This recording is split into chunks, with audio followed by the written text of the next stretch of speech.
Miss Folsom bought that statue last year.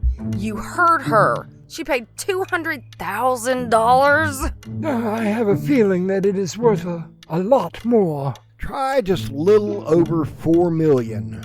$4 million? As in dollars? That's right, Tony. It was bought by Steve Wynn, the Las Vegas billionaire. But then it simply vanished. That statue is supposed to be resting comfortably between two Picassos at Steve Wynn's Las Vegas home. But if Mrs. Folsom has the real statue, what did Steve Wynn buy? That's just it. The statue that sold at auction was verified as the real Maltese Falcon. The question is, how did it wind up in a closed-down museum and eventually bought by Mrs. Folsom?